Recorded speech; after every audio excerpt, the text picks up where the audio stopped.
जय गुरुदेव। जय गुरुदेव। जय गुरुदेव। जय गुरुदेव नाम किसका, जय गुरुदेव नाम किसका, प्रभु का पावन नाम, प्रभु का पावन नाम। जय गुरुदेव।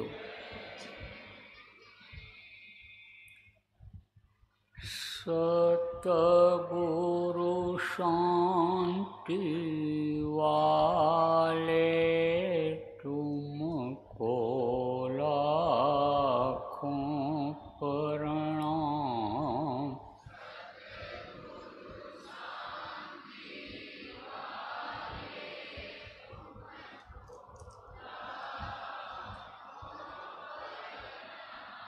भक्तों के रखवाले तुमको लाखों प्रणाम।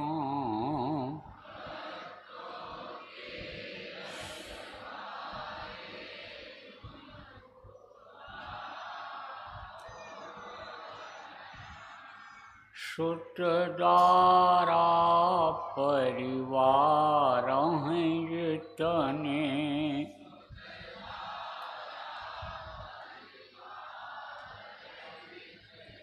सबके प्रेम बतौर हैं सपने।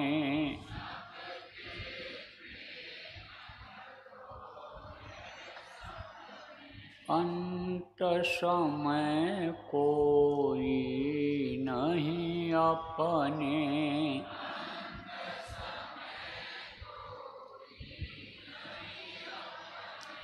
भव पार लगाने वाले तुमको लाखों प्रणाम।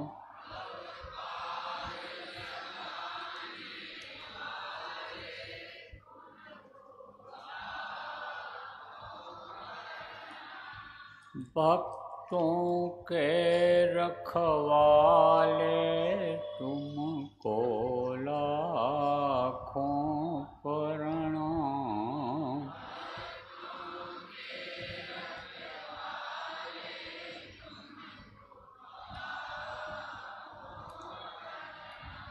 वेद वेदांत पुराण बताए,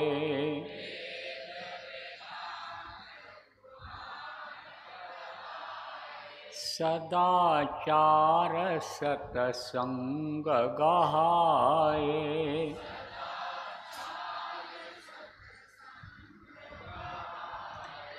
ध्यान योग का भेद बताए,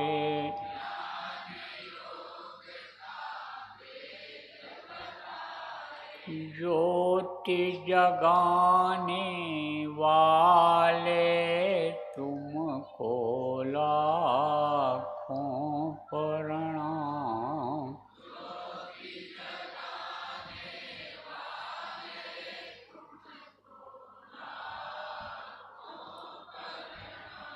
भक्तों के रखवाले तुमको लाखों प्रणाम।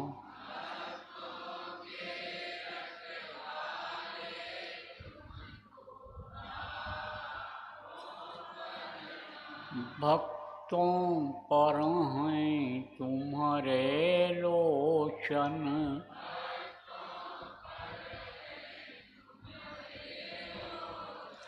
संकट तारण शोक विमोचन।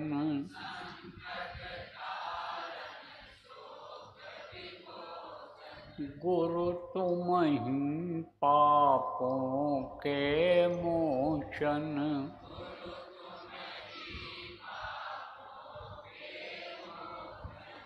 शब्द भेद बताने वाले तुमको लाखों प्रणाम।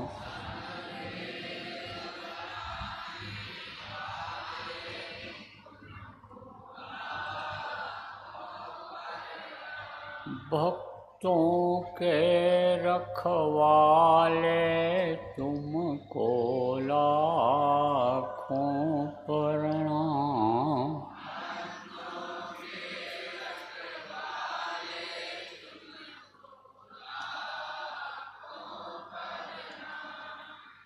दीनों की विनती सुन लीजिए,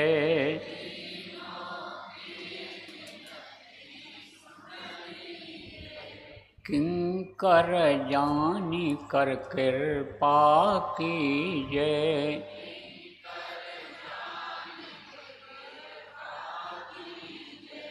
दर्शन अपना हरदम दीजिए,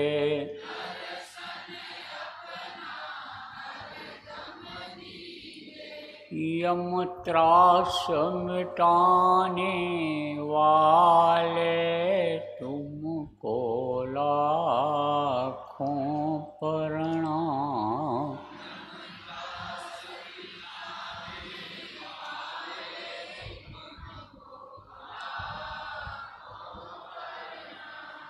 भक्तों के रखवाले तुमको लाखों प्रणाम।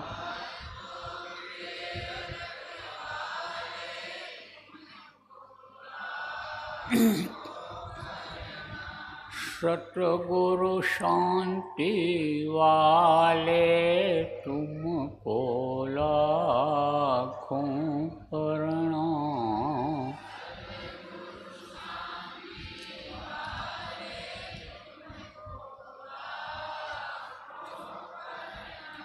तुमको लाखों प्रणाम।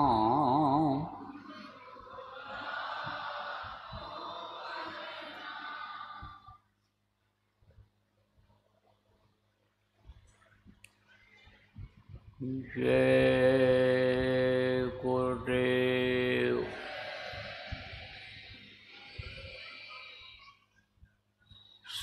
सर्वसमर्थ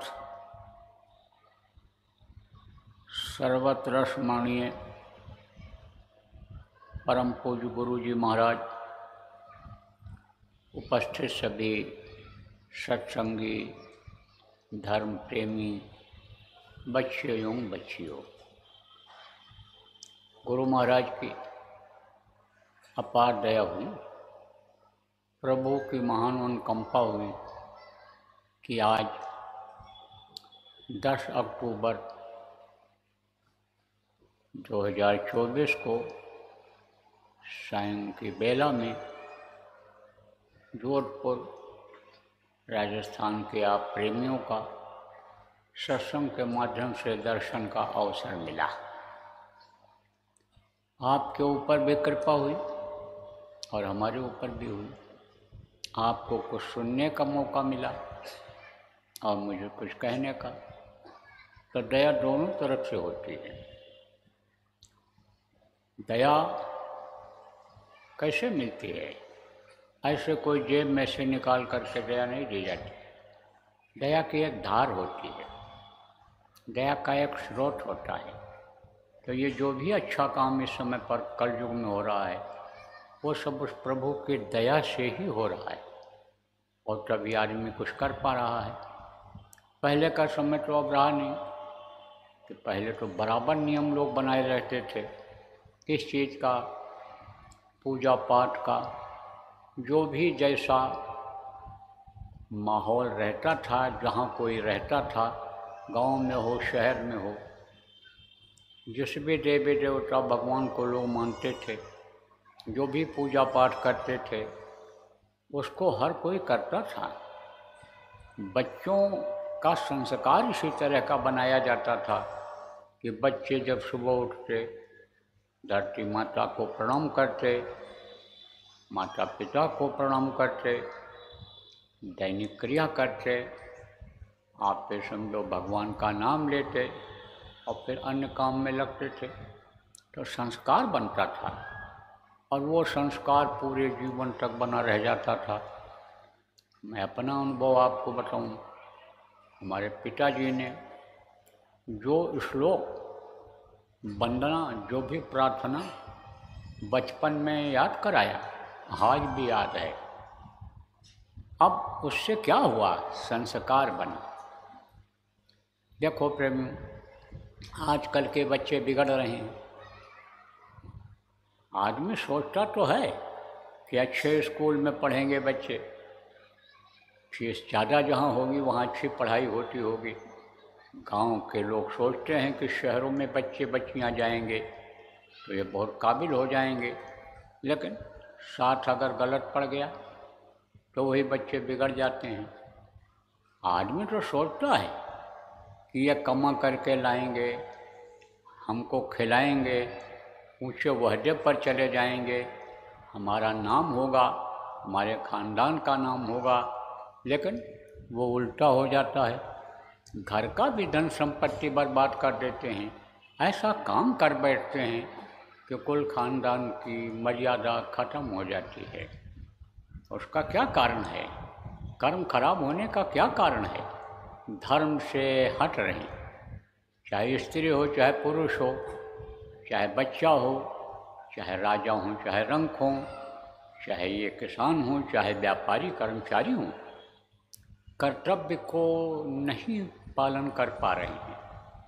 गृहस्थ धर्म जो होता है, गृहस्थ धर्म का पालन नहीं कर पा रहे हैं। कारण उसका यही है कि सत्संग लोगों ने छोड़ दिया। पहले के समय में बराबर सत्संग जगह जगह पर होता रहता था, और जब सत्संग होता रहता था, सत्संग की बातों को लोग सुनते थे और बताए हुए रास्ते पर जब चलते थे तो यही गृहस्थ आश्रम प्रेमियों स्वर्ग जैसा था। कोई खींचातानी नहीं, कोई लड़ाई झगड़ा नहीं, घर छोड़ करके भगना नहीं, फांसी के फंदे पर लटकना नहीं होता था। लेकिन अब देखो, न जानकारी में, भटकाव और भूल और भ्रम में आदमी देखो फंसता चला जाता है, दुखी हो जाता है। किससे दुखी हो जाता है? शरीर से दुखी हो जाता है। खान पान नहीं समझ पाता है, क्या करना चाहिए, किस तरह से खाना चाहिए, किस तरह रहना चाहिए, आचार विचार व्यवहार कैसा होना चाहिए, इस चीज़ को समझ जब नहीं पाता है, संयम नियम का पालन नहीं कर पाता है, तो शरीर से दुखी हो जाता है, परिवार वालों से दुखी हो जाता है, रिश्तेदार और भाई बिरादरी के लोगों से, मित्रों से दुखी हो जाता है। तो न समझने की वजह से आप ये समझो लोग दुखी हो रहे हैं। सुकून शांति तो आदमी खोजता है, लेकिन सुकून और शांति मिल नहीं पाती है। आपको मान लो कोई ऐसा आदमी मिल जाए कि जो व्यापार करना सिखा दे, दुकानदारी सिखा दे, कल कारखाना का काम सिखा दे, कल कारखाना आप लगा लो और धन कमा लो, तो धन में शांति नहीं मिलती है। देखो, बहुत से पैसे वाले लोगों के यहाँ रात को खोजोगे तो नींद की गोलियाँ मिलेंगी। आप तो सोचते हो कि अच्छा खाते हैं, अच्छे बिस्तर पर सोते हैं, ऊंचे महल में रहते हैं, इनको बड़ा सुख होगा, आराम होगा, लेकिन सुख उनको नहीं है। नींद नहीं आती है। ज़्यादा रुपया पैसा हो गया, रखें कहाँ, कैसे संभालें? दुखी हैं वो भी, शांति नहीं है। एक से एक पहलवान है। देखो, ऐसे ऐसे लोग हैं कि एक एक कुंटल उठा लेते हैं वजन। आदमी की बात तो छोड़ो, औरतें उठा लेती हैं वजन, लेकिन शांति उनको भी नहीं। न राजा को शांति, न रैयत को शांति, न पूंजीपति को ही नींद आ रही। तो उसका कारण क्या है? कारण यही है कि नकल में फंस गए, असल चीज़ को छोड़ दिया।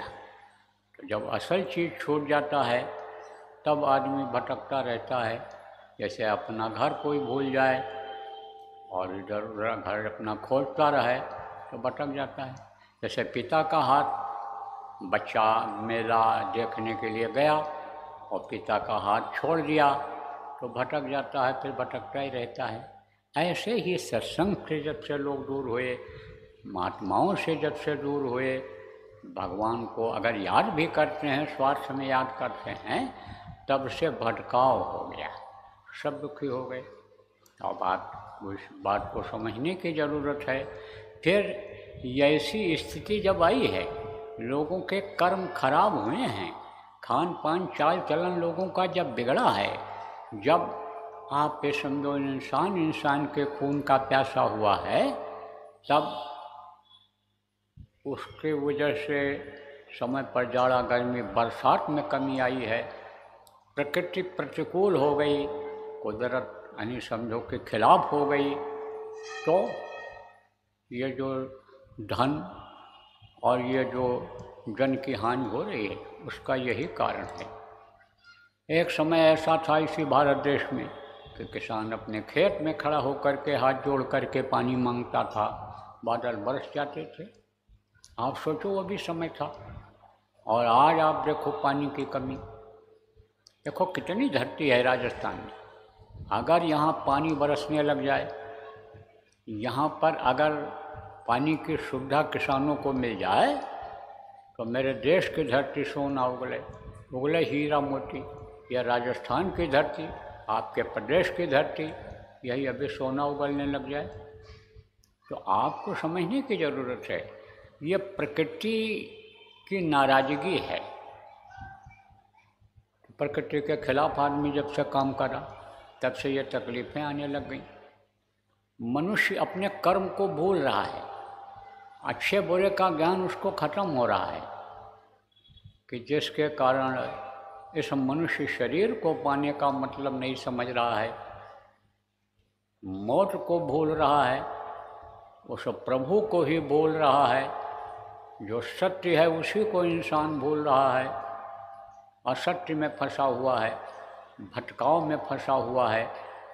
अब आप इस बात को समझो कि एक समय ऐसा आएगा प्रेमियों, कि आप जितने भी लोग बैठे हो, चाहे आप हो और चाहे हम हों, यह मनुष्य शरीर छोड़ना पड़ेगा। आप चाहे स्त्री हो, चाहे पुरुष हो, चाहे बच्चे हो, कोई भी हो, यह आपका साथ नहीं देगा, यह यहीं छूट जाएगा। जैसे सांप की केचुल होती है, छूट जाती है और सांप आगे निकल जाता है, ऐसे ये शरीर को चलाने वाली ये जीवात्मा इस शरीर से निकल जाएगी। अब आप सोचो, जो प्रार्थना भी आपने किया, क्या लेकर तू आया जग में, क्या लेकर तू जाएगा, सोच समझ ले रे मन मूर्ख, आखिर में पछताएगा। कोई कुछ लेकर गया?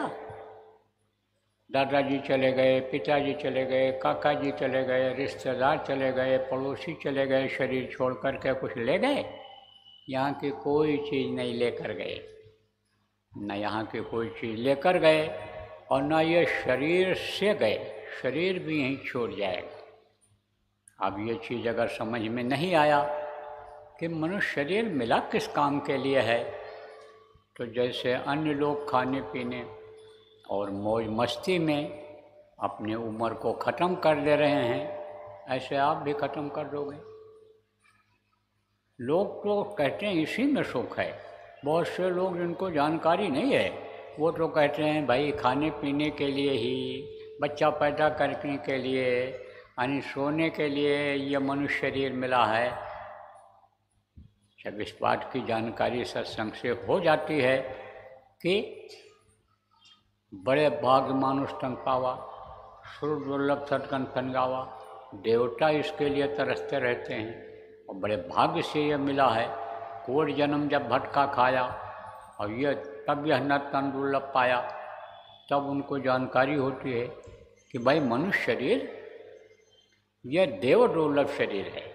देवता इसके लिए 24 घंटे उस प्रभु से प्रार्थना करते रहते हैं कि थोड़े समय के लिए भी हमको अगर मनुष्य शरीर मिल जाता तो हम अपना काम बना लेते। अपना काम क्या है? ये दुनिया का काम जो कुछ भी आप कर रहे हो, ये आपका काम नहीं है, और न ये काम आपका साथ जाएगा, ये सब यहीं रह जाएगा। तो अपना काम क्या है? इस शरीर को जो चलाने वाली शक्ति जीवात्मा है, इसको परमात्मा तक पहुंचा दो। यह परमात्मा की है अंश, और ये यहाँ आकर के बंद हो गई।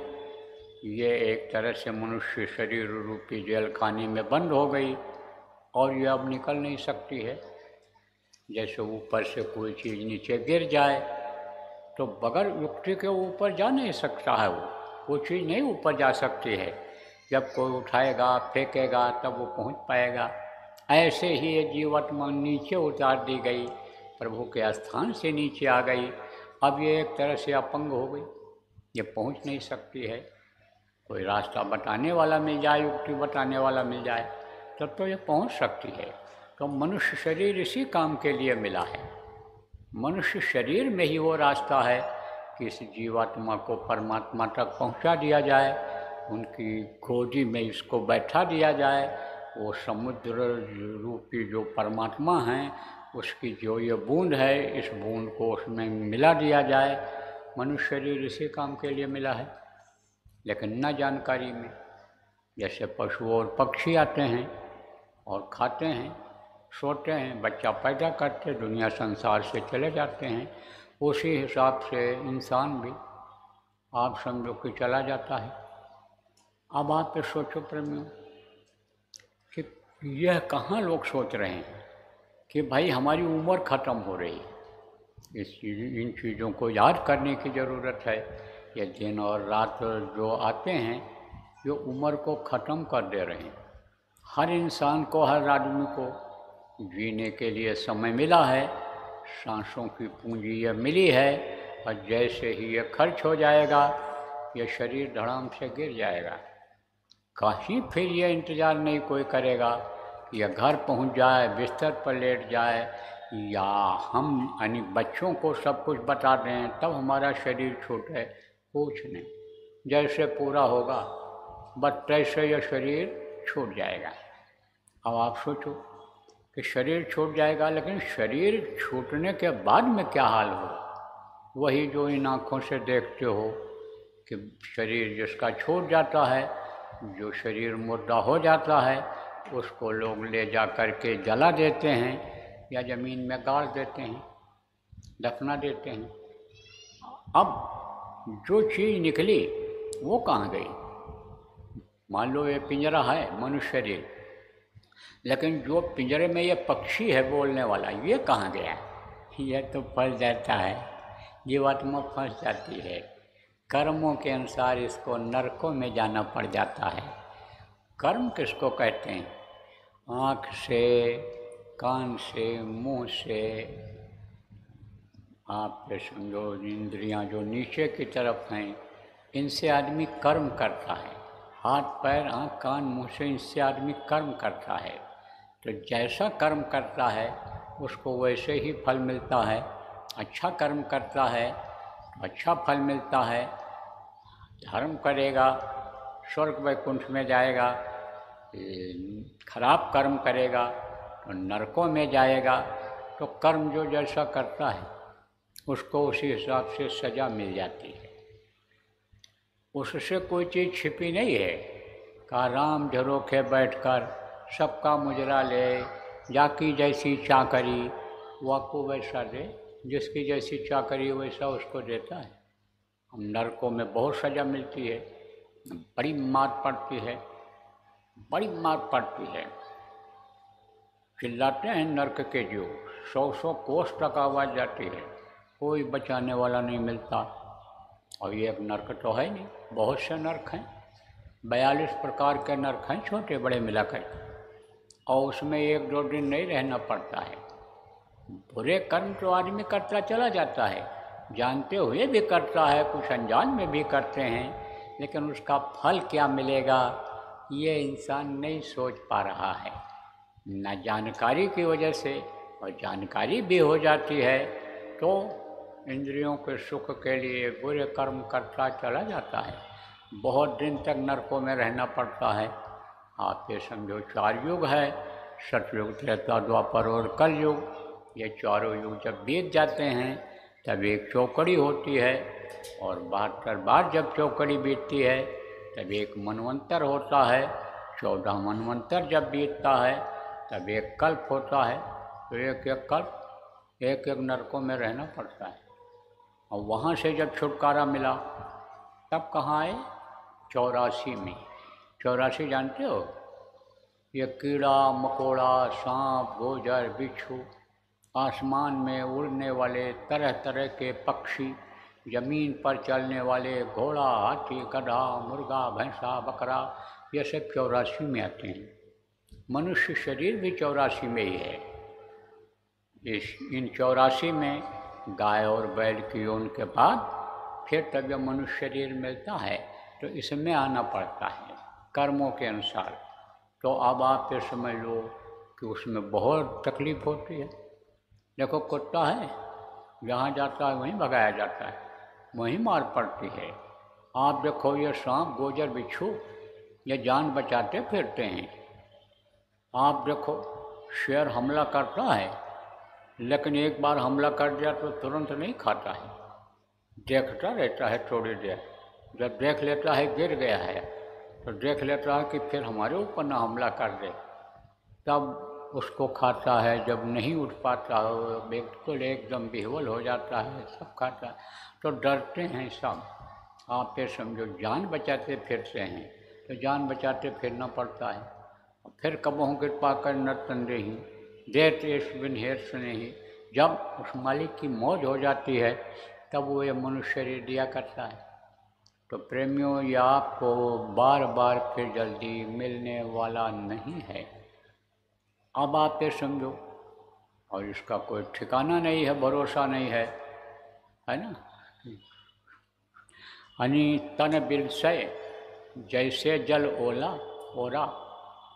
तन, ये जो शरीर है ऐसे विनश जाएगा कि जैसे ओला गिरता है, जैसे पानी की बूंदें गिरती हैं और पानी में बुलबुला उठता है, देखते देखते बुलबुला वो छिप जाता है।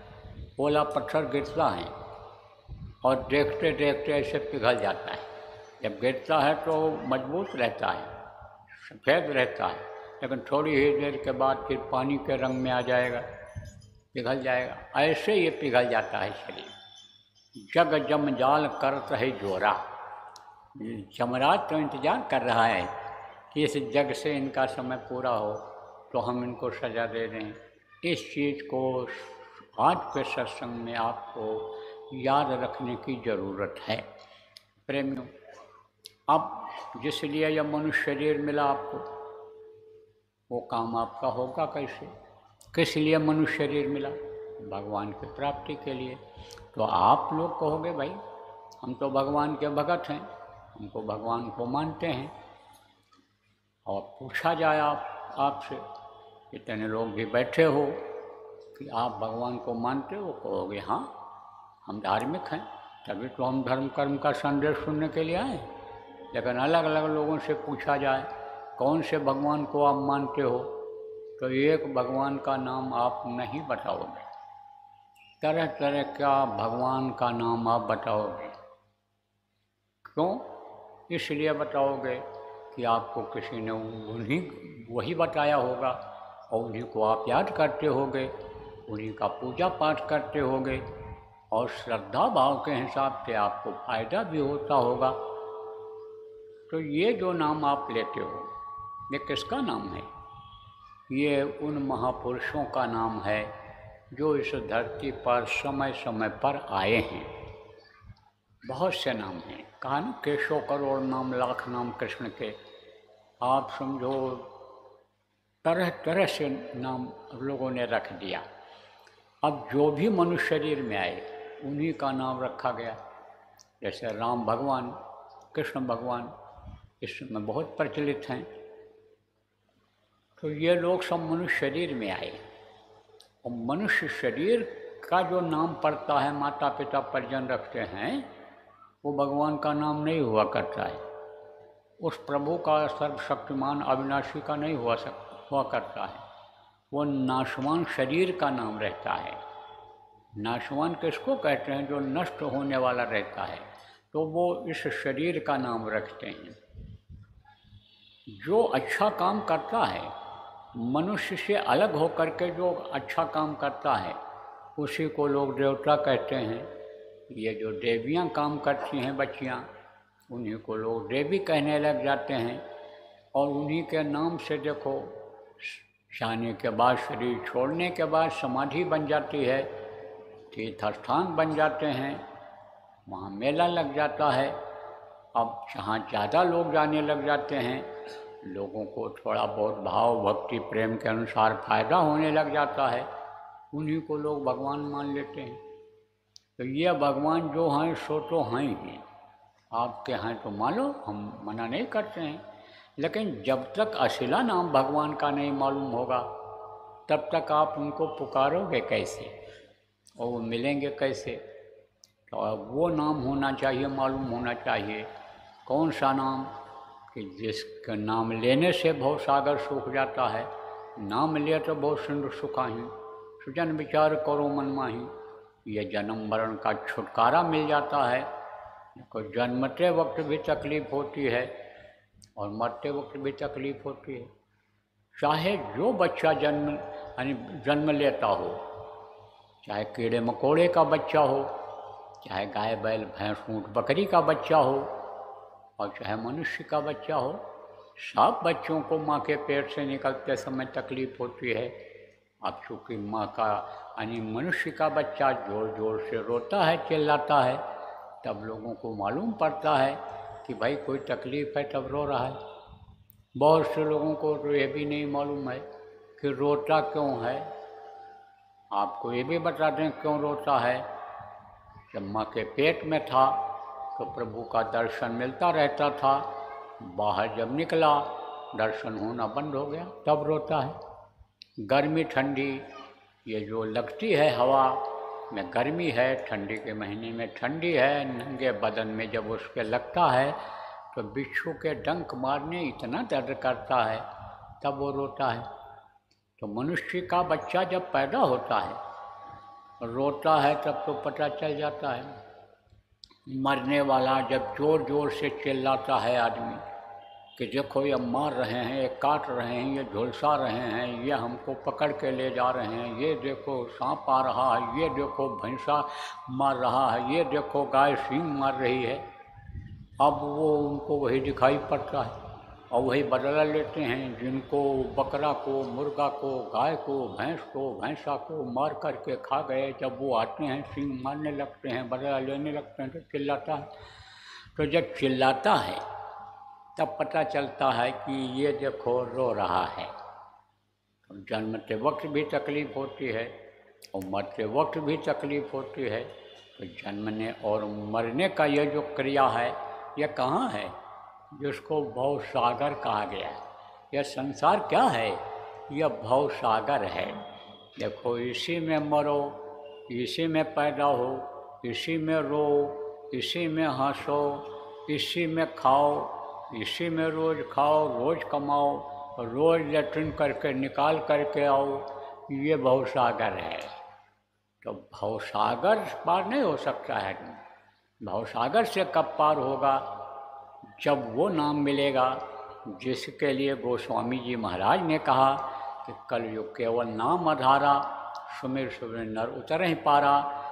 जैसे समुद्र को कोई पार कर ले जाए, ऐसे से भवसागर से याद करते करते पार हो जाता है। तो वो नाम है। नाम ले तो बहुत सिंधु सुखाही, नाम लेते ही भवसागर सूख जाता है। तो वो नाम कहाँ मिलेगा? भवसागर से कौन पार करेगा? गुरु बिन भव बंधन को काटे, गुरु के बगैर, समर्थ गुरु के बगैर, यह भव का जो बंधन है, और सागर में बंधन भी है। क्या बंधन है?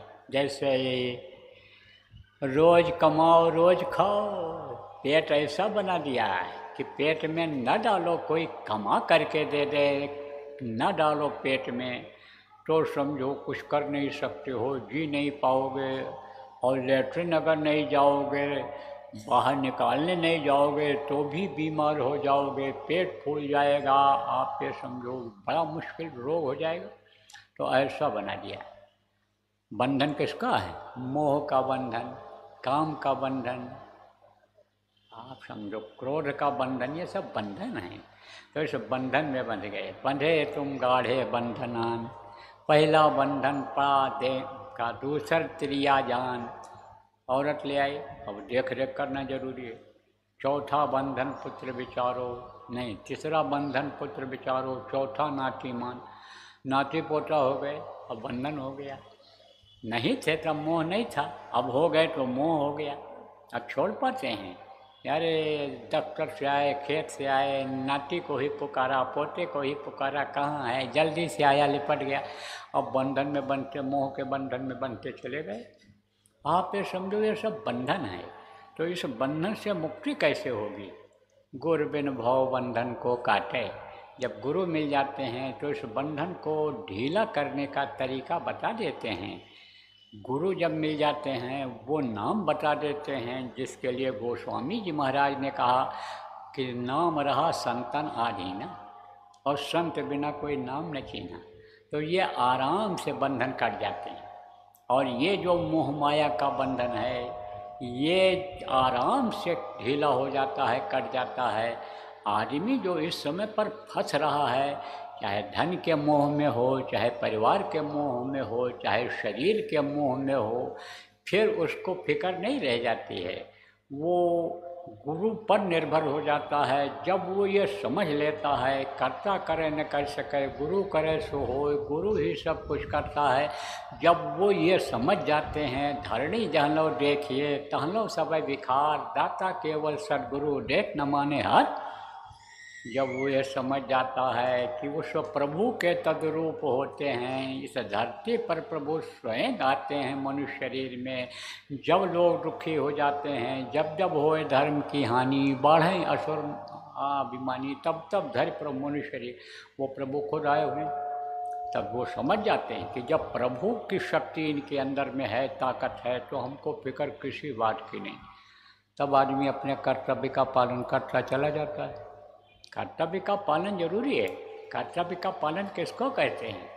शादी ब्याह बड़े खुशी खुशी में किया, बढ़िया कपड़ा बनवाए, ताज लगाए, मोर रखे सिर पर, पगड़ी बांध करके घोड़े बैठ करके ले आए। अब किस लिए ले आए कि छोड़ के भाग जाओ, साधु हो जाओ, देख रेख न रखो। तो ये कर्तव्य बनता है कि भाई औरत लाए हो तो सेवा करो। शादी खुशी खुशी कर लिया, पति को छोड़ दिया, अरे किस लिए लाए उनको, उनके साथ आई हो बच्चियों कि उनकी सेवा करो, तो यह कर्तव्य है। हम बूढ़े माँ बाप हो जाएं तो उनको घर से निकाल दो। एक माँ बाप को छोड़ के आए तो कर्तव्य पूरा हो गया? नहीं पूरा हुआ। सास को अपना माँ मान लो, ससुर को अपना पिता मान लो, उनकी सेवा करो। तो यह कर्तव्य का पालन है, लेकिन फंसा न जाए उसमें। देखो भगवान ने भोग बनाया, किसके लिए बनाया? भोगने के लिए, फंसने के लिए तो बनाया नहीं। और जब फंस जाओगे तब निकल पाओगे? नहीं निकल सकते हो। कैसे आज का इंसान फंस रहा है? एक कटोरे में आप शहद रख दो तो एक मक्खी आती है और कटोरे में कूद पड़ती है, पेट भर करके शहद खाती है, लेकिन उसका पंख फंस जाता है। और जो चतुर मक्खी होती है, समझदार होती है, वो क्या करती है? शहद की खुशबू जब उसके नाक में पड़ती है तो वो पहुंच जाती है और देखती है शहद इसमें रखा है। तब वो जगह देखती है बैठकर खाने की, तो कटोरा के ऊपर बैठती है और बस खाली मुंह डुबवाती है उसमें। किसमें? शहद में। और पेट भर के वहीं से खा लेती और खा करके उड़ जाती। ऐसे ही गृहस्थी में रहो लेकिन इसमें फंसो नहीं। देखो उदाहरण देकर आपको समझाता हूँ। कमल कहाँ खिलता है? कीचड़ में, पानी में। लेकिन उसके ऊपर पानी असर कर पाता है कमल के ऊपर? नहीं।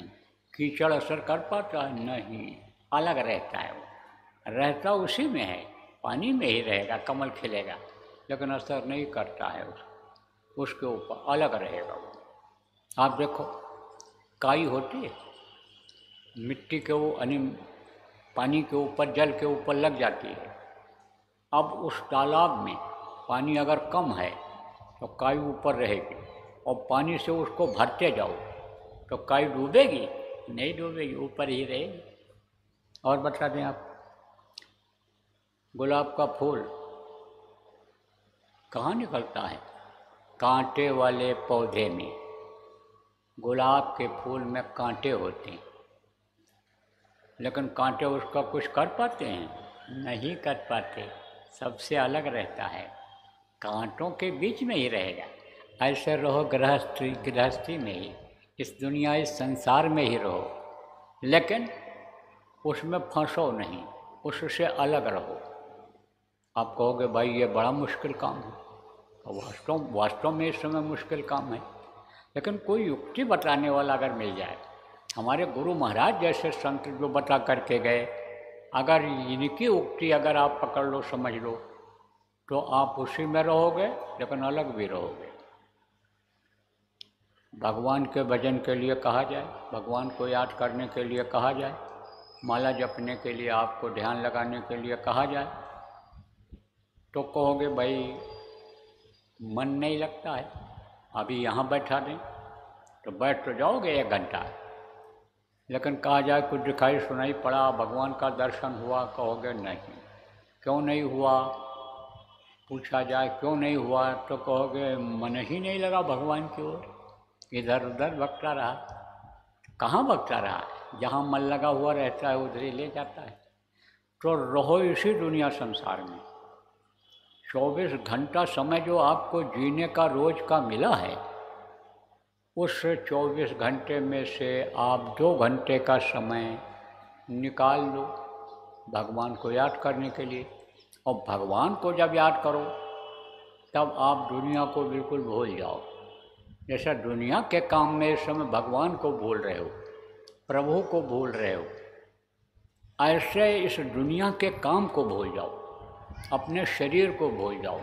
समझ लो हम इस धरती पर हैं ही नहीं, तब आपका मन कहाँ लगेगा? भगवान को याद करने में लगेगा, और नाम मालूम हो जाएगा।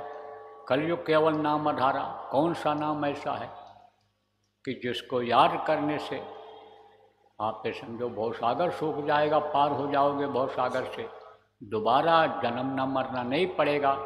इस मृत्यलोक में जिसमें दुख झेल रहे हो, बीमारी झेल रहे हो, लड़ाई झगड़ा झेल रहे हो, टेंशन झेल रहे हो, जिसमें गरीबी झेल रहे हो, इसमें आना नहीं पड़ेगा। इस संसार में, दुख के संसार में नहीं आना पड़ेगा, इससे पार हो जाओगे।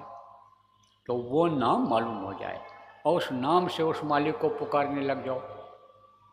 तो जब उस नाम से उसको पुकारोगे तब बोलेगा। देखो इसी में अगर देखा जाए तो इसी में भाटी जी मिल जाएंगे, सैनी जी मिल जाएंगे, इसी में पंडित जी मिल जाएंगे, इसी में ठाकुर साहब मिल जाएंगे, इसी में बैठे हैं। लेकिन जब ठाकुर साहब कहोगे, पंडित जी कहोगे, बोलेगा कौन? नाम लेकर पुकारोगे जगदीश जी, रविंद्र जी, रमेश जी, तो बोलेगा। ऐसे ही जब नाम से उसको पुकारोगे, जिस नाम से वो बोलेगा, मान लो किसी के पिता का नाम पुकारो इसमें, और उसी की तरफ आप देखो, लेकिन पिता का नाम पुकारो तो पिता तो है नहीं, वो क्या बोलेंगे? उसका नाम पुकारना पड़ेगा। किसका नाम पुकारना पड़ेगा? कि जिसकी आपको ज़रूरत है। तो जैसे जैसे ये नाम बदलता चला गया, ऐसे ही समझो कि परिवर्तन की बेला में इस समय पर आपको, यानी परिवर्तनशील संसार में इस समय पर आपको प्रभु के उस नाम से पुकारना पड़ेगा उसको, कि जिससे यानी वो देखे और सुने, आपकी बात को सुने और आपके ऊपर दया करे। तो जब वो दया करेगा, देखेगा, सुनेगा, तभी तो दया करेगा।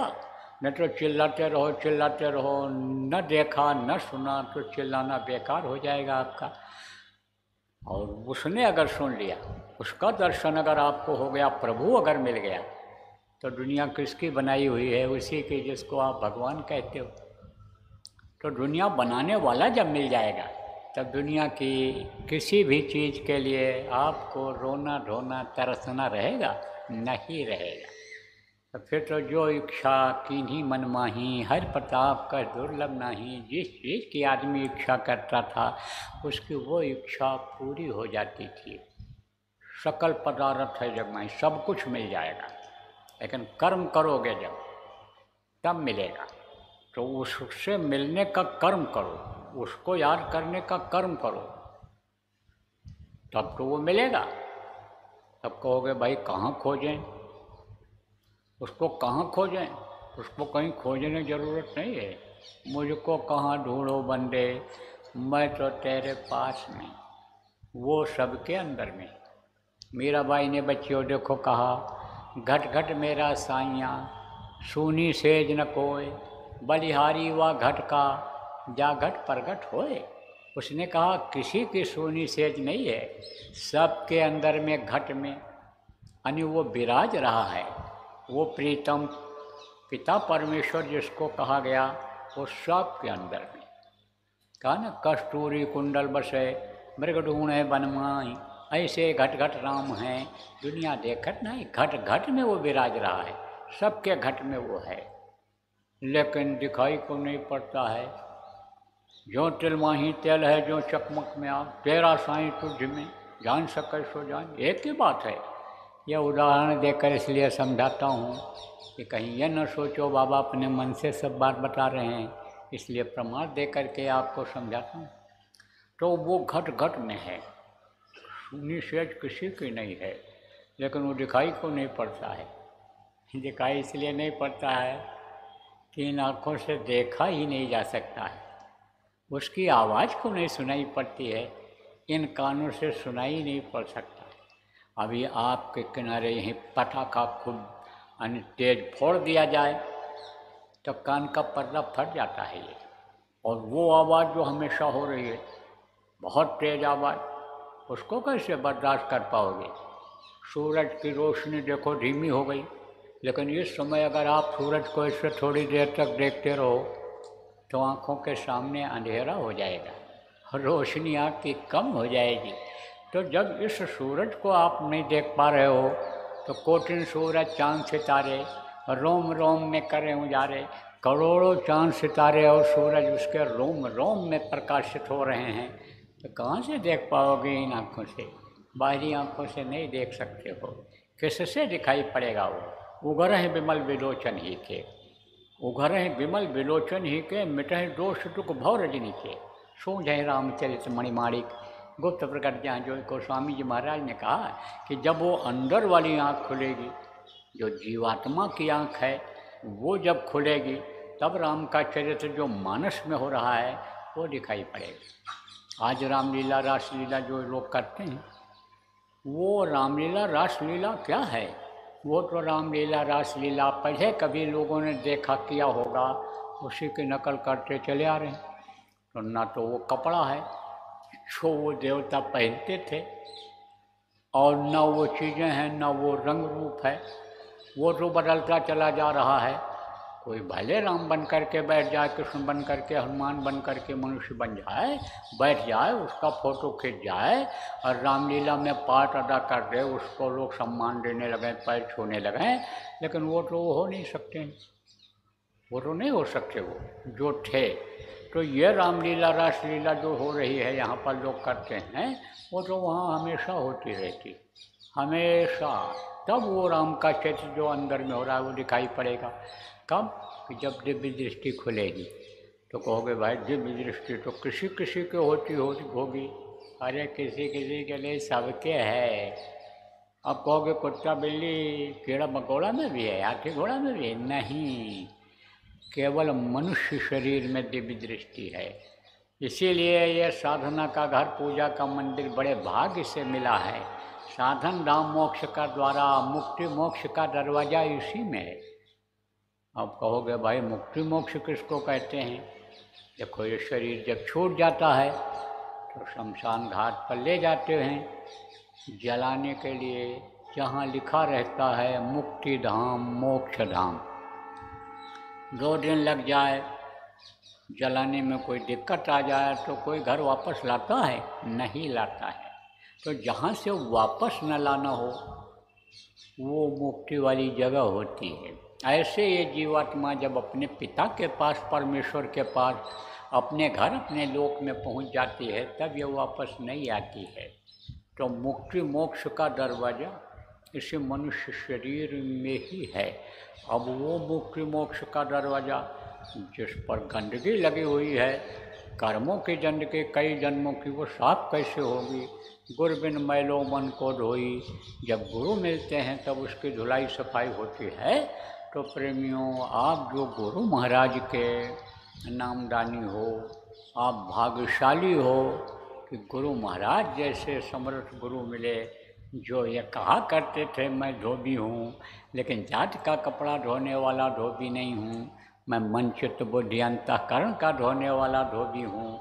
जो तुम्हारे तीसरी आँख के सामने कर्मों का पर्दा लगा है, जो अच्छा बुरा कर्म तुमने किया, जिसकी वजह से वो अंदर की आँख जो थी वो बंद हो गई और प्रभु का दर्शन तुमको नहीं हो पा रहा है, तो मैं उसको साफ करने वाला धोबी हूँ। जिसको समर्थ गुरु कहा गया, जिसको सद्गुरु वैद्य कहा गया, वो सफाई करने वाला मैं हूँ। और उन्होंने अनुसाप किया एक बार, ऐसे गुरु मिल गए, लेकिन फिर गंदा कर लिया आपने। देखो, झाड़ू अगर न लगाया जाए घर में तो कूड़ा इकट्ठा हो जाएगा, नहीं होगा। एक बार कितनी भी सफाई कर लो, हाँ, तो धूल गर्द तो आएगा। इसे रोज़ सफाई करनी पड़ती है, रोज़ सुमिरन, रोज़ ध्यान, रोज़ भजन का झाड़ू प्रेमियों लगाना पड़ता है। तब वो जो पर्दा लगा है, वो गंदगी जो लगी है, वो हटती है। करने से होता है, रोज़ करोगे। जैसे रोज़ झाड़ू लगाना है, रोज़ बर्तन धोना है, बर्तन रोज़ धोती रहोगी तो काली नहीं लगेगी, गंदगी नहीं आएगी। ऐसे धो के रख दोगी तो बर्तन गंदा हो जाएगा। ऐसे ही अंतरात्मा रूपी बर्तन गंदा हो जाता है जब सुमरन भजन ध्यान नहीं करते। तो उसका झाड़ू रोज़ लगाते रहो। समर्थ गुरु मिल गए, नाम आपको मिल गया, दिव्य दृष्टि खोलने का मौका आपको मनुष्य शरीर में है, प्रभु का दर्शन करने का, देवी देवताओं के दर्शन करने का, अनहद वाणी सुनने का मौका है। तो इससे चूको मत। अब आवाज़ वाली बात जो नए लोग आए हो आपको बता दें, जिसको अनहद कहा गया, जिसको वेदवाणी आकाशवाणी कहा गया, वो बराबर हो रही है आवाज़। वेदवाणी किसको कहते हैं? वेद की आयत वेद की, वेद एक ध्वनि के रूप में उतरा था। यह सारा संसार ध्वनि पर ही निर्भर है, आवाज़ पर ही निर्भर है। आवाज़ ही अगर ख़त्म हो जाए तो सब खत्म हो जाएगा। तो आवाज़ से ही उतरी थी। और यह कहाँ से आई थी वेदवाणी? ये ब्रह्म स्थान से आवाज़ सुनाई पड़ी थी। किसको सुनाई पड़ा था? ब्रह्मा को सुनाई पड़ा था। और ब्रह्मा ने ऋषि मुनियों को सुना दिया था, समझा। वो ऋषि मुनियों ने इसको फैला दिया था। तो ये वेदवाणी आकाशवाणी ये किस में सुनाई पड़ता है? किसी मनुष्य शरीर में सुनाई पड़ता है। जिसको गैबी आवाज़ मुसलमान फ़कीरों ने कहा, स्पिरिचुअल मास्टर हुए उन्होंने साउंड कहा इसको, और जो समर्थ गुरु हुए उन्होंने गुरुवाणी कहा, सतवाणी कहा इसको। तो यह सबके अंदर में उतर रही है, आ रही, लेकिन सुनाई क्यों नहीं पड़ रहा है? इसलिए कि वो अंदर का कान बंद हो गया। तो दो कान ये बाहर, इससे बाहर की आवाज़ सुनाई पड़ती है। और ये कान अंदर जीवात्मा में है, जो इस शरीर को चलाती है। जीवात्मा के ताकत से ही शरीर चलता है। जिसके निकल जाने के बाद बड़े बड़े डॉक्टर, पंडित, मुल्ला, पुजारी फेल हो जाते। कौन सी चीज़ निकल गई? तो ये ईश्वर अंश जीवनाशी परमात्मा की अंश जीवात्मा है, यही चलाती है। तो एक कान उसमें है, दो आँखें ये बाहर हैं, और एक आँख जीवात्मा में है। तो जब वो आँख खुलेगी तब प्रभु का दर्शन होगा, तब देवी देवताओं का दर्शन होगा। ये देवी देवता जिनको आप पेड़ में, पौधे में, पत्थर में खोजते हो, ये देवी देवता भाव और श्रद्धा के अनुसार जो शरीर आपका लगता है उनके स्थान जाने में, जो भी आप दान पुण्य कर देते हो, उससे आपके शरीर को भले लाभ मिल जाए, लेकिन आत्मा का ताल्लुक इससे नहीं है। आत्मा को लाभ इससे नहीं मिलेगा, आत्मा फंस जाएगी। और आत्मा जब फंस जाएगी तो समझो कि कोई भी आपको कष्ट से बचा नहीं सकता है। इसलिए प्रेमियों, सच्ची पूजा तो समझो कि आंतरिक पूजा है। आप ये समझो प्रेमियों, बाह्य पूजा अलग होती है और आंतरिक पूजा अलग होती है। तो आंतरिक पूजा अगर सीख जाएं हम आप, तो समझो अभी काम बन जाए, लोक बन जाए, परलोक भी बन जाए, प्रभु मिल जाए, अपने पास वो बुला लें, और उन्हीं की बनाई हुई ये सारी खिलकत है, सारी चीज़ें उन्हीं की हैं। जब वो मिल जाएंगे तब कोई चीज़ की कमी रह जाएगी? कोई चीज़ की कमी नहीं रह जाएगी। जो इच्छा की नहीं मनमाही, और हर प्रताप की किस चीज़ की भी कमी नहीं रह जाएगी। तो ये कर साधे सब सद है, और सब साधे सब जाए, एक को क्यों न साध लो, सब चीज़ साधने में क्यों लगे रहो। अरे बच्चियों, दाल बनाती हो तो हर दाल में नमक थोड़ो डालती हो। भगोने में, पतीले में, कुकर में आप दाल बनाती हो, उसमें नमक डाल देती हो, तो हर दाल में नमक पहुंच जाता है। ऐसे एक काम इसको करना शुरू करो आप लोग, तब कहोगे भाई नाम वो कौन सा है। और समझो कि आँख खुलेगी कैसे, प्रभु का दर्शन होगा कैसे, कान कैसे साफ होगा अंदर का कि जिससे नहीं सुनाई पड़ता है साफ नहीं सुनाई पड़ने लग जाएगा। उसका उपाय हम आपको आज बताएंगे। गुरु महाराज हमारे बताते रहे, पूरे संत थे, पूरी शक्ति लेकर के इस धरती पर उस प्रभु की आए हुए थे तो मनुष्य शरीर में ही, लेकिन शक्ति प्रभु की उसमें थी। जितने भी देखो ये आए, इनको महापुरुष कहा जाता है, तारी शक्ति कही जाती है। ऋषि मुनि योगी योगेश्वर के रूप में जो मशहूर हुए, ये सब मनुष्य शरीर में ही थे, लेकिन शक्ति उनके अंदर ऊपर से आई थी। वो गुरु भी आते हैं जो भी, वो भी मनुष्य शरीर में रहते हैं, माँ के पेट में ही बनकर पल कर निकलते हैं, लेकिन वो सबसे पहले अपना काम करते हैं। धाम अपने चलो भाई, पराये देश नहीं फंसना। उनको ये चीज़ याद रहता है, पकड़ लेते हैं कि पराया देश है, यहाँ हम अगर यहीं का काम करते रहेंगे फंस जाएंगे। तो अपने घर चलने का काम करो, मौजूदा गुरु के पास पहुँच करके और रास्ता ले करके अपनी आत्मा को परमात्मा तक पहुँचाते हैं, तो शक्ति आ जाती है। और यह भी देखा गया है कि जाने से पहले किसी न किसी को जो काम संत करते रहे, समर्थ गुरु करते रहे, वो बता करके जाते हैं, अधिकार देकर जाते हैं कि अब ये इस काम को करेंगे। तो गुरु महाराज हमारे 100 वर्ष से ज़्यादा उम्र तक रहे इस धरती पर, और बराबर आखिरी वक्त तक जो उनके गुरु ने उनको आदेश दिया था उस काम को वो करते रहे। जीवों की संभाल करने का, जीवों को नरक 84 से बचाने का, जीवों को घर पहुंचाने का काम वो करते रहे। आप ये समझो प्रेमियों, जाने से पहले मुझे हुक्म देकर गए, ऐसा सानिध्य मिला गुरु महाराज, ऐसी दया किया कि 40 साल उनके पास रहने का मौका मिला। तो गुरु महाराज ने हुक्म दे दिया अपने दुनिया संसार से जाने से कई साल पहले ही कि अब पुरानों की संभाल करेंगे और नए को नामदान देंगे। तो नए लोग जो आप आए हो, आपको नाम बताऊंगा, जिसके लिए मीरा ने कहा था, पायो रे मैंने नाम रतन धन पायो, वस्तु मूलक दी मेरे सदगुर, कृपा करी अपनायो, पायो रे मैंने नाम रतन धन पायो। इसके लिए कहा गया नाम रसायन पीजिए, यह अवसर यह दांव, फिर पीछे पछताएगा जब चला चली हो। यह रसायन है, जो यह नाम असली चीज़ है यही। तो वो मैं आज आपको बताऊंगा, आज आपको नाम बताऊंगा। इसके लिए न आपको घर छोड़ना है, न जमीन जायदाद छोड़ना है, और न बाल बच्चों को छोड़ना है। गृहस्थ आश्रम में ही रहना है। जो भी काम आप करते हो, चाहे किसानी खेती करते हो, चाहे दुकान करते हो, नौकरी करते हो, पढ़ते हो बच्चियों, कुछ भी काम आप जो करते हो, मेहनत ईमानदारी से काम करना। ऐसा कोई काम मत करना कि जिसमें जीव हत्या होती हो। ऐसा कोई भोजन मत खाना कि जो जीव हत्या करके लाया हुआ भोजन हो। जैसे मांस है, मछली है, अंडा है, इन चीज़ों का आप परित्याग कर देना और इनका धंधा भी मत करना।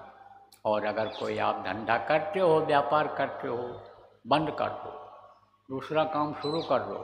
देखो आपको बरकत होती कि नहीं होती है। मेरे कहने से लोगों ने होटल बंद कर दिया, मांसाहारी और शाकाहारी शुरू किया। कह रहे अच्छा चल रहा है।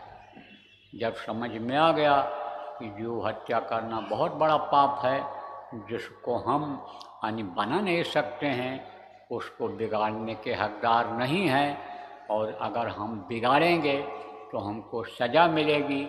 जो गल काटे और का अपना राह कटाए और साहब के दरबार में बदला कहीं न जाए।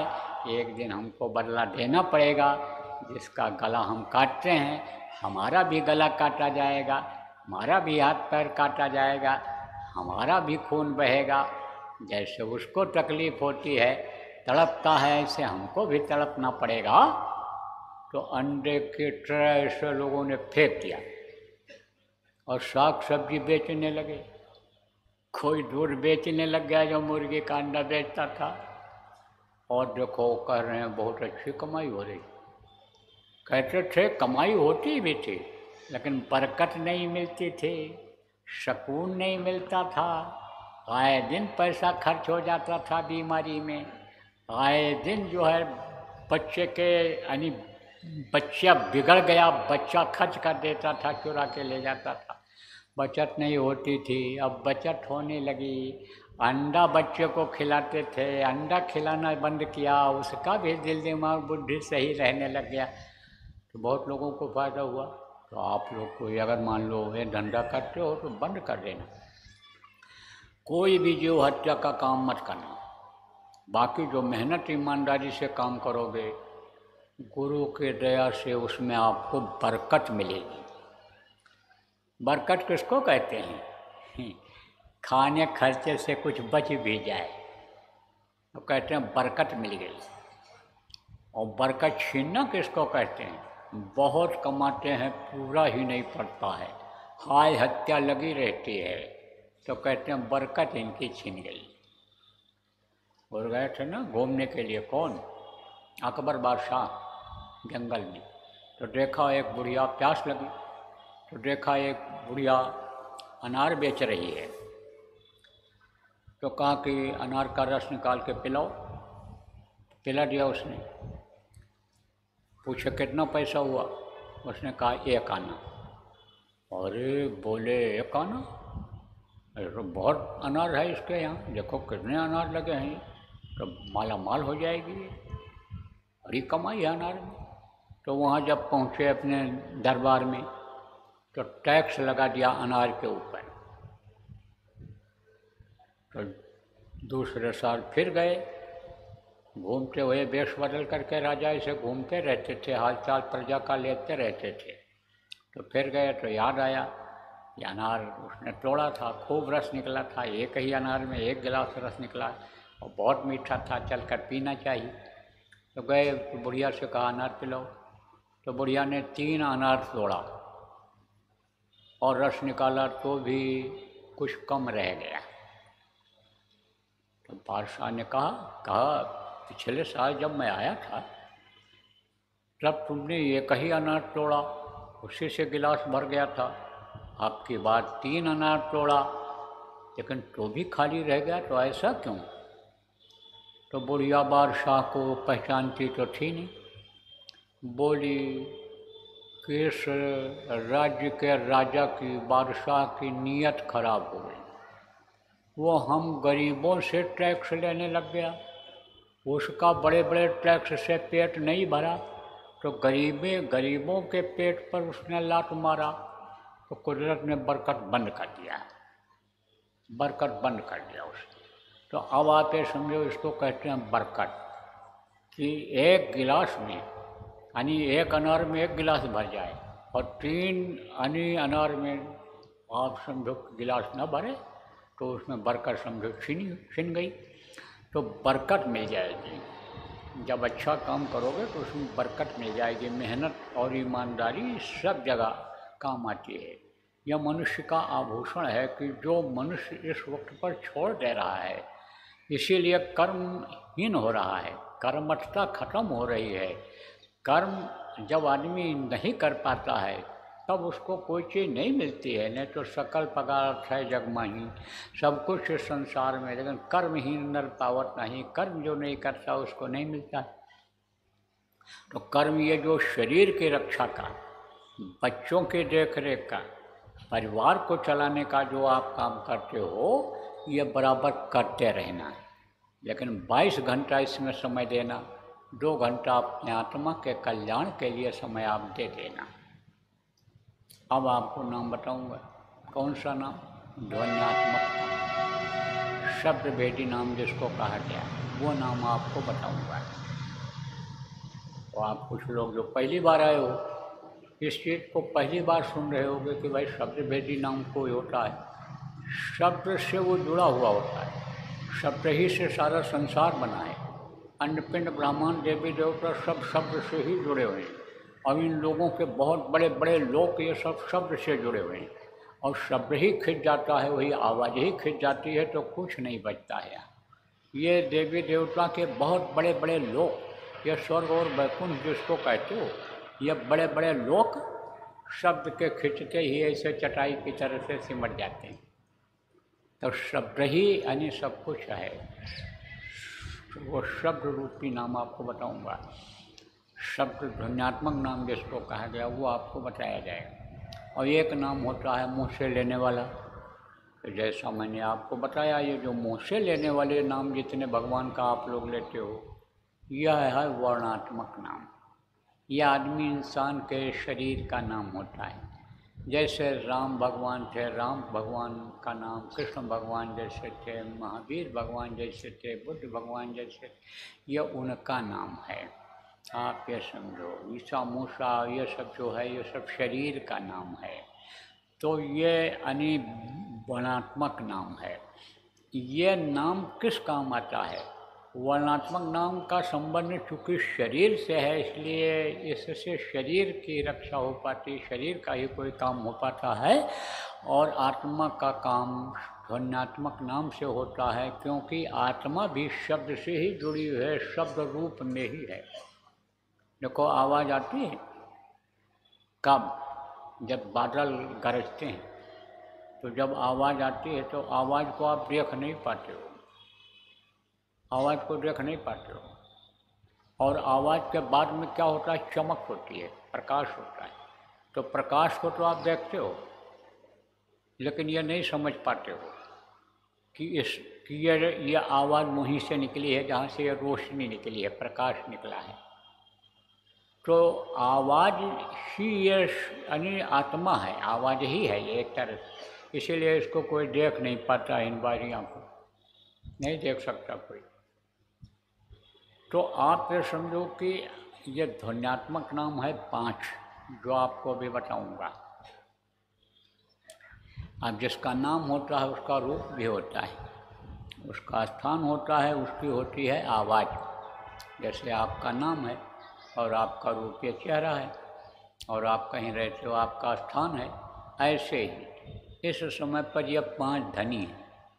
आप मोटे तौर से कह दो भाई जैसे 5 देवता होते हैं, जैसे ब्रह्मा विष्णु महेश त्रिदेव हैं, ऐसे ये समझो कि 5 ये देवता मान लो आप। हम तो धनी कहते हैं क्योंकि बहुत बड़े बड़े लोग इनके हैं।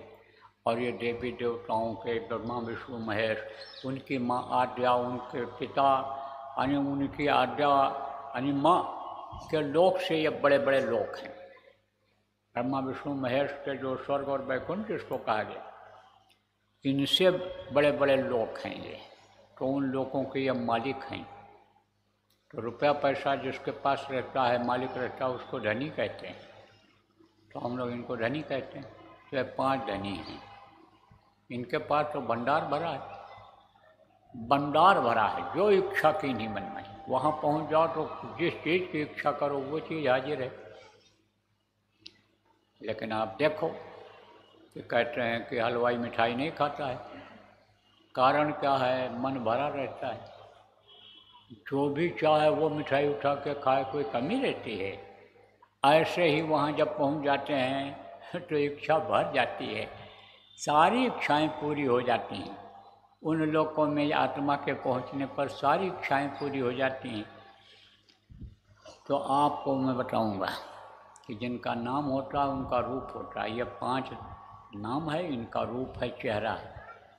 जैसे आपका चेहरा आपका नाम है, जैसे आपका स्थान है, कहीं रहते हो, आप मुँह से बोलते हो, आवाज़ निकलती है, तो इनकी आवाज़ है, इनका स्थान है, इनका रूप है और इनका नाम है। तो वो मैं अभी आपको बताऊंगा और हटाऊँगा, याद कराऊँगा।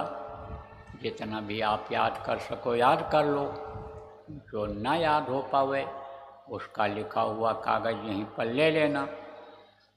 न मिल पावे तो पुराने लोगों से पूछ करके लिख लेना, और जब याद हो जाए तब कागज़ को फाड़ करके कहीं सुनसान जगह पर फेंक देना। बताना मत किसी को। अगर आप बता दोगे तो उसका कोई फ़ायदा होने वाला नहीं है, क्योंकि जिसको आदेश महापुरुष दे करके जाते हैं, वक्त के गुरु जिसको आदेश दे करके जाते हैं, उसके मुँह से सुनना जरूरी होता है, वही फलदायी होता है। उसके पास नाम देने की पावर होती है। अब समझा दें आपको कैसे। जैसे आप किसी दफ्तर में चले जाओ, जहाँ वो साहब बैठते हैं, कोई भी विभाग का हो, तो उनके कर्मचारी रहते हैं। कर्मचारी से किसी से कहो, चपरासी से कहो, बाबू से कहो कि साहब को एक थप्पड़ मारो, तो मारेगा? साहब को गाली दो तो गाली देगा?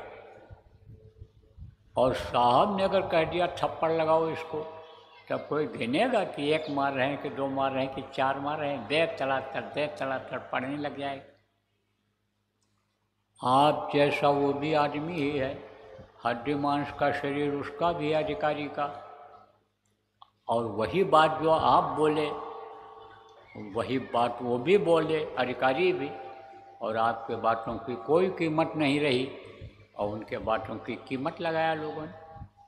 तो आप किसी को मत बताना, नहीं तो ये समझेंगे कि हमारी बेइज्जती हो गई, यही धनी जिनका नाम बताऊंगा, और कहीं नुकसान हो जाए कुछ, तो नुकसान का प्रेमियों कोई भी काम आप मत करना।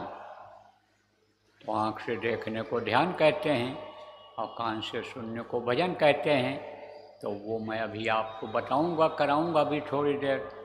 अब जब आप आँख बंद करके और ध्यान लगाने लगोगे, कान बंद करके आवाज़ जो ऊपर से आ रही है, आयतें जो 24 घंटा उतर रही हैं, उनको सुनने की जब आप कोशिश करोगे और आवाज़ सुनाई पड़ेगी, अंदर के नज़ारा आपको दिखाई पड़ेगा, स्वर्ग वैकुंठ देवी देवता आपको दिखाई पड़ेंगे, तो आप हजम नहीं कर पाओगे, खुश हो जाओगे। जिस चीज़ की उम्मीद नहीं है, आदमी उम्मीद को छोड़ देता है, और वो चीज़ जब मिल जाती है तब फूला नहीं समझता है। कहते हैं ज़मीन पर पैर नहीं पड़ रहा है, अरे उछलने लगते हैं, कूदने लगते हैं। ऐसे ही उछल पड़ोगे, खुश हो जाओगे, और खुश हो कर के दूसरों को बताने लगोगे, और दूसरे को जैसे बता दोगे तैसे ही वो बंद हो जाएगा। जो कुछ भी आप देखोगे अंदर में, जो कोई भी आवाज़ आपको सुनाई पड़ेगी, उसको अगर आप बता दोगे किसी को, तो फिर बंद ही हो जाएगा, और फिर जल्दी सुनाई नहीं पड़ेगा, ना दिखाई पड़ेगा। तब रोगे, चिल्लाओगे। बच्चियों जैसे मीरा चिल्लाती थी, रात दिन मोहिनी न आवे, भावे अन्न न पानी। पिया की याद, प्रीतम की याद उसको जब सताती थी, तब कहती थी रात दिन नींद नहीं आ रही है। कौन से पिया? वही पति को जिनको मान लिया है, परमेश्वर जिनको मान लिया, भगवान प्रभु जिनको कहा गया, उनकी याद जब सताती थी तब अन्न पानी कुछ अच्छा नहीं लगता था। तो गली गली में घूमती थी कि ये हमारा रोग कोई ठीक कर दे, ये हमारा दर्द कोई सदगुरु वैद्य मिल जाए जो हमारा दर्द इसको मिटा दे। तब वो रोती और चिल्लाती थी। इसलिए बताना मत किसी को, कुछ भी दिखाई पड़े या सुनाई पड़े। और करोगे तो दिखाई सुनाई पड़ेगा। अरे कोई सौतेले बेटे हो उसको प्रभु के, सौतेले बेटे बेटियाँ कोई नहीं हो। सकल जीव मम उपजाया, सब पर मोर बराबर लाया। सब पर दया कर रहा है, जितने भी जीव हैं सब पर दया कर रहा है वो, सब उसी के बच्चे हैं। तभी तो बहुत बड़ा पाप बताया गया जीव हत्या करना। और अगर उसको नाराज करना नहीं, अगर आप खुश ही रखना चाहते हो, लेकिन उसके जीवों को अगर आपने सता दिया तो उसको बड़ी नाराजगी हो जाती है। लेकिन सबसे अधिक मनुजमय भाया, सकल जीव मम उपजाया, सबसे अधिक मनुष्य प्यारे उसके होते हैं। क्योंकि मनुष्य के अंदर जो जीवात्मा होती है वो आराम से उसके पास पहुंच जाती है, तो मनुष्य से वो प्रेम ज़्यादा करता है। अब चाहे आप किसी भी जाति मजहब के हो, क्योंकि उसने तो बनाया है, आदमी बनाया है, उसने तो औरत बनाया है। कोई हिंदू की औरत, मुसलमान की औरत, सिख ईसाई की औरत तो बनाया नहीं। आपको हिंदू मुसलमान सिख ईसाई बना के तो उसने भेजा नहीं। जो भी चीज़ें बनाई यहाँ धरती पर आपके लिए, धरती बनाया, आसमान देखो दिखाई पड़ता है वो बनाया आपके लिए, हवा आग ये सब जितने भी पेड़ पौधे जानवर सब बनाए, ये सब आपके लिए, आपके फायदे के लिए बनाया है। तो सबसे अधिक मनुष्य भाया, सबसे अधिक आप प्यारे हो उस प्रभु के। लेकिन आप प्यार करना उससे सीख जाओ, उसको याद करना सीख जाओ।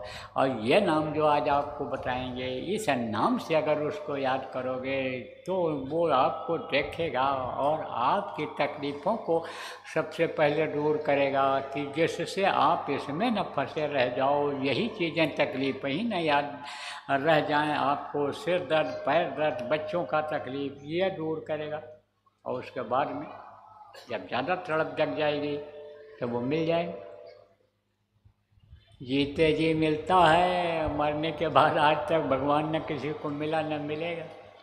अब कलयुग में आटा दाल का मिलना, हमारे गुरु महाराज कहा करते थे कि आटा दाल का मिलना कठिन है, कठिन है, लेकिन भगवान का मिलना आसान है। लेकिन उसको पुकारना हमको मालूम हो जाए, किस नाम से पुकारेंगे। तो यह नाम जो आज आपको बताऊंगा, इससे उसको पुकारते रहना, नाम को आप जपते रहना। अभी आपको बताऊंगा सुमिरन करना। जपना अलग होता है, जप जप ऐसे माला ऐसे लेकर के जाप करते रहते हैं, जाप करते रहते हैं और नाम बोलते रहते हैं, तो वो जपना होता है। और सुमिरन करना अलग होता है, जो भी आपको बताऊंगा। सुमिरन करना किसको कहते हैं? माला जपने को सुमिरन करना कहते हैं। तो सुमिरन करना अलग होता है, इसमें आंख बंद किया जाता है, अंदर में ध्यान लगाया जाता है, अंदर में यानी उनके रूप को याद किया जाता है। जो नाम है उनका रूप अंदर में है, उसका ध्यान किया जाता है। तो उनको अगर इस तरह से ध्यान करेंगे, याद करेंगे, तो वो दया कर देंगे। तो आपको बताता हूँ, देखो 5 नाम, 5 रूप, 5 स्थान, 5 क्रियावाई, ये आपको बतलाता हूँ। आपको बता दिया, कुछ छोड़ना नहीं है। आपके है घर में तो अच्छा खाओ, शाकाहारी भोजन अच्छा खाओ, जहाँ जहाँ बिरादरी में रहते हो वहीं पर रहो, उसी के साथ शाकाहारी भोजन खाओ जिसके साथ खाते हो। लड़का लड़की का शादी ब्याह जहाँ करते हो वहीं पर करो। हम किसी को साधु नहीं बनाते हैं, घर नहीं छुड़वाते, बच्चों नहीं छुड़वाते, गृहस्थ आश्रम में रहो, लेकिन 2 घंटा समय हमको दे दो। 22 घंटा आपके लिए, 2 घंटा हमारे कहने से आप चलो करो, और करके कुछ दिन देखो, और देखो फिर फायदा होता है कि नहीं होता है, तकलीफ जाती है कि नहीं जाती है। अरे ऐसे चली जाएगी कि जैसे रुई के पहाड़ में एक चिंगारी पड़ जाए और रुई जल करके पहाड़ का पहाड़ नाश हो जाए, ऐसे कर्म नष्ट होते हैं। कर्म कैसे आ जाते हैं, कैसे करते हैं, इसका पता आपको नहीं। चखीरा हो कर्म, लेकिन कट जाता है, काटने का तरीका वह होता है, तरीके को अपना ले आदमी तो काम बन जाए। आप पे समझो युक्ति जो बताया जाए उससे करे, मेहनत करे, और या तो समर्पण भाव आ जाए। जाही विधि राखे गुरु वाही विधि रहिए, छाड़िए न हिम्मत बिसारिए न नाम को। नाम ये जो बताया जाता है इसको मत बिसरना, बोलना मत, इसको जपते रहना, लगे रहना, घाट पर बैठते रहना।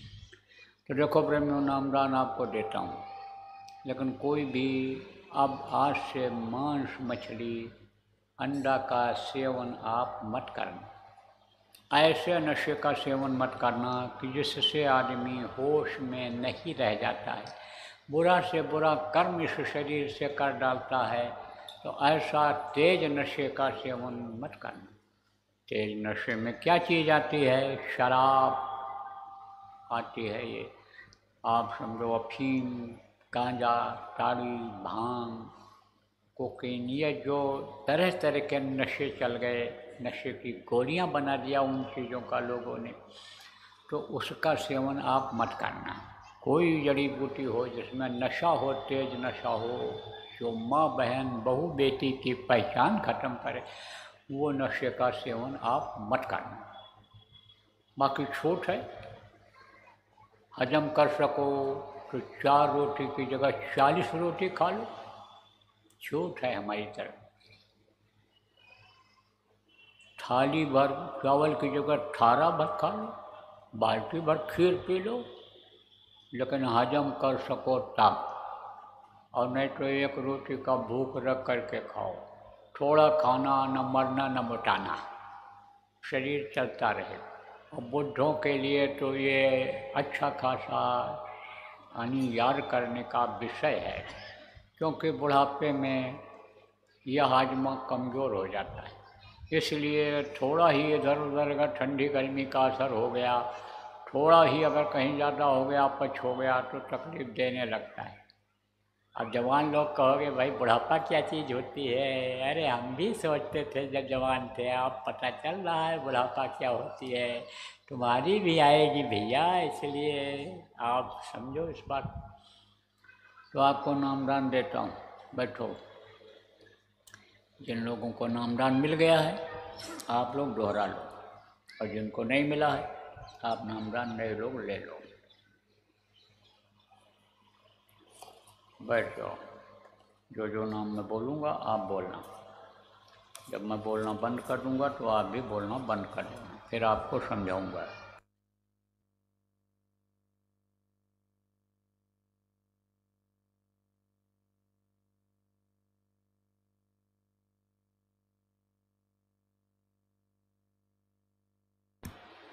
आँख और कान खोल दो, आँख और कान खोल लीजिए। इसको कहते हैं भजन। बराबर भजन इसी तरह से करते रहना। तो देखो प्रेमियों, अभी आज का यहाँ का कार्यक्रम समाप्त होगा और फिर मैं जाऊँगा, वहाँ रुकूँगा आश्रम पर आपके गैजर में जो है। अब फिर वहाँ से कल जाऊँगा जालोर। जालोर में दशहरा का कार्यक्रम है 2 दिन का, उसको करके फिर जाऊँगा लखनऊ।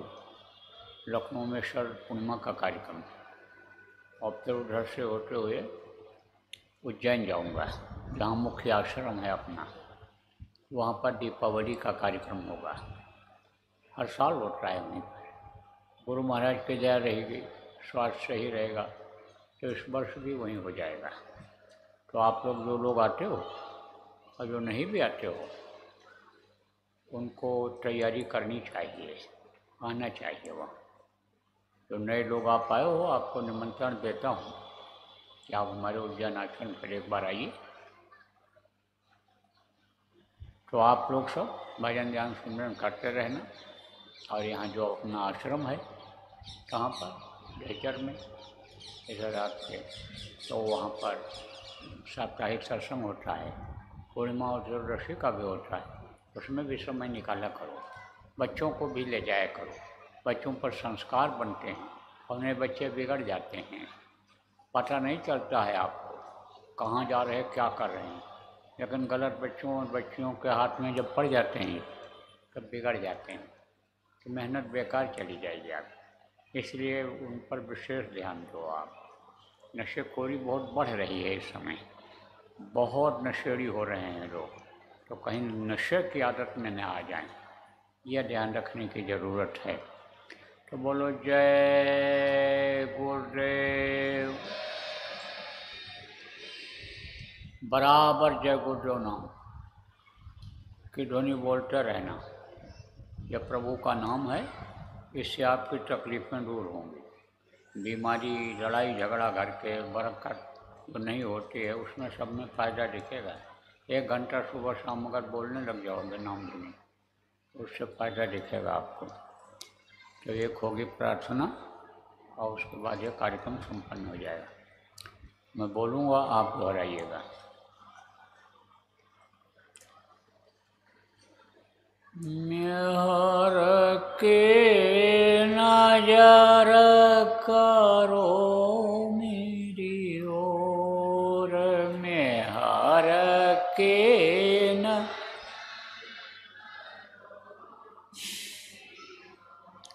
दया के नजर करो मेरी ओर, दया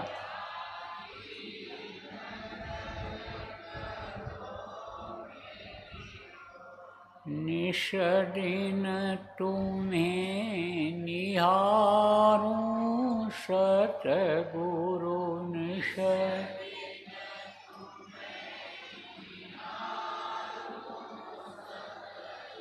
जैसे चंद्र चकोर,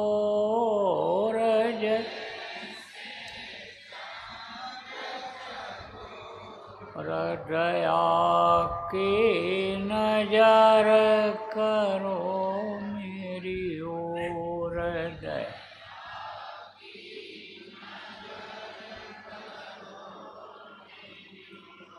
जानू न कौन भूल हुई तन से, जान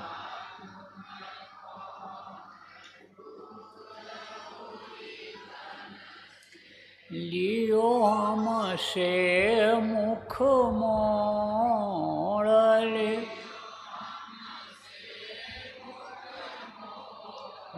दया के नजर करो मेरी ओर,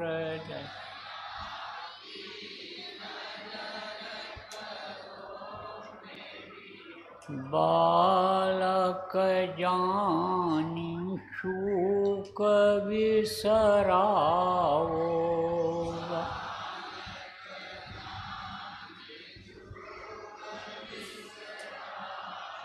आया शरण आप मैं तोर,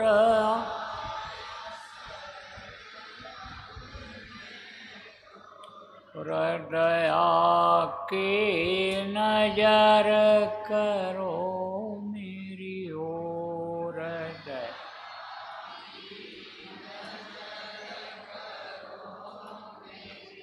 सदा दयालु स्वभाव तुम्हारा,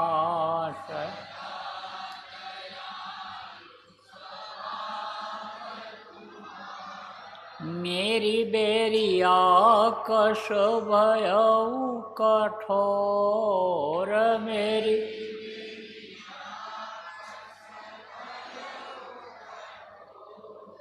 दया के नजर करो मेरी ओर,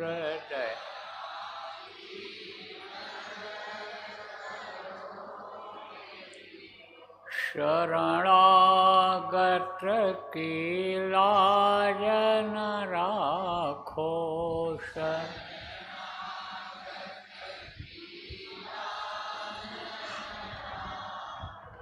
मोसो पतित अब जाए कहीं और,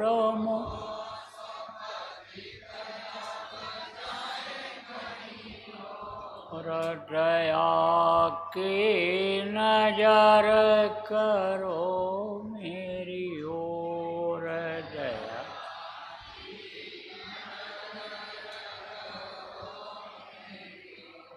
अब की बार उबार ले वजो,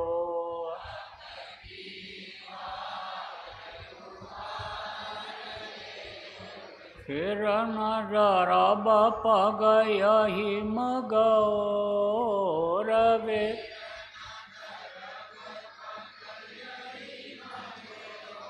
दया की नजर करो मेरी ओर दया।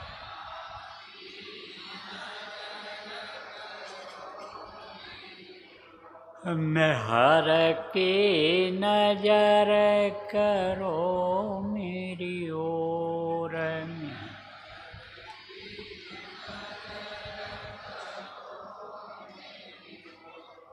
जय गुरुदेव जय गुरुदेव जय गुरुदेव जय जय गुरुदेव।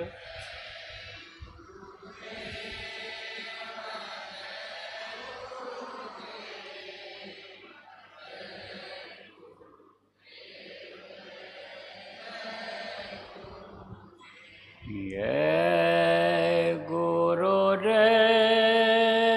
जय गुरुदेव जय गुरुदेव जय जय गुरुदेव।